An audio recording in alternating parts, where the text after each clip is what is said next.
There's a really interesting concept we can talk about in Conscientiology, and that is the consciousness. The consciousness is also known as the intelligent principle, the individual essence, the soul, the spirit, alma. These are names which have been given to consciousness, which indicate that there is some kind of continuity to the existence of the consciousness. These words have connotations which evoke ideas that we are something beyond just the physical body. But we have a physical body, we're living in this physical dimension at this time. But when we stop to live here, we continue to exist. And these are things, these are ideas which you can prove to yourself. You can have your own experiences, such as out-of-body experiences, retrocognitions where you can remember past lives. These concepts, these phenomena are natural and attainable to anyone who is interested. So the consciousness is this entity which exists together with energy in the universe. And the consciousness is not energy. It is something beyond energy, but it manifests through energy. We manifest through energy in a number of ways, primarily through the different bodies that we have. Here in the physical dimension, it's obvious we have a physical body. But we have other bodies that we can exist through and have experiences directly through, such as the mental body, otherwise known as the mental soma, the psychosoma, otherwise known as the astral body. This is the body which we can have out-of-body experiences directly in this body and visit and interact in other dimensions. And we have the energy body, the energosoma. So we see that the consciousness has these different vehicles of manifestation, and we learn gradually how to improve our interaction with them. All these different vehicles that I've talked about, the 4 different bodies we have, are all connected. So the challenge in life, or as a consciousness, is to see, can we improve this interaction, the quality of our manifestation? The quality of our manifestation is determined by the quality of the thoughts we produce. Are they positive, healthy, homeostatic?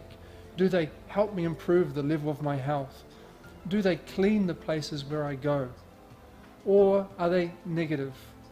Do they create illness, entropy, generate problems wherever I am? These are tools we have, and we can see the consequences of our behavior. So through these observations, we can see our own level of evolution as a consciousness. And we can see ourselves changing and improving slowly and gradually over time. And this is part of the idea which Conscientiology emphasizes. Based on our self-knowledge and our self-awareness, and increasing our levels of self-knowledge and self-awareness, we can improve our behavior and our conditions as a consciousness. This process of evolution is what we're talking about. And the interesting thing is that it doesn't just happen in one life. We don't just have this one life. We've had thousands of lives. So this process of the consciousness evolving has happened individually for each of us for a really long time, for a very long time, over a very long period of many thousands of lives. And these experiences we have create a new level for us. So we create a new level of awareness. We create a deeper understanding of ourselves, of our environment. This is, in essence, evolution.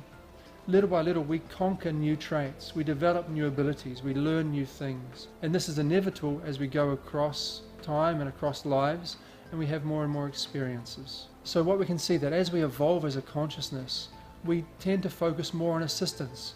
We can understand the value of assisting other people. We understand that helping other people is a way to liberate ourselves as a consciousness and to grow.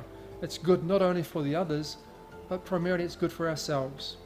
An interesting thing, when we think about other consciousnesses, other people, and we think badly, the person who suffers the most with that is ourselves.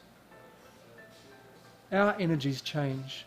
We open ourselves to other influences, non-physical consciousnesses, people who are without a physical body at the moment and who think the same thing, enter into contact with us, come closer to us, start to influence how we think more and more.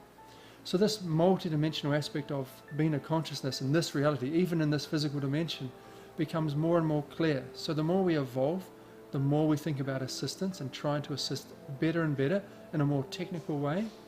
And we also become more multidimensional as an entity, as a consciousness. That means we integrate better with the multidimensionality. We become more aware of the patterns we enter into contact with. We become more aware of the non-physical consciousnesses around us, and that starts to orient our life more and more. We can identify when we need to change our behavior, what we need to change in ourselves to make it better for ourselves in that environment and for other people. And we even are able to start to treat those consciousnesses who come in contact with us. We perceive them and we can start to work with them. And this is a natural process of evolution. It's always been like that, this process of multidimensionality, but now we are just starting to learn about it.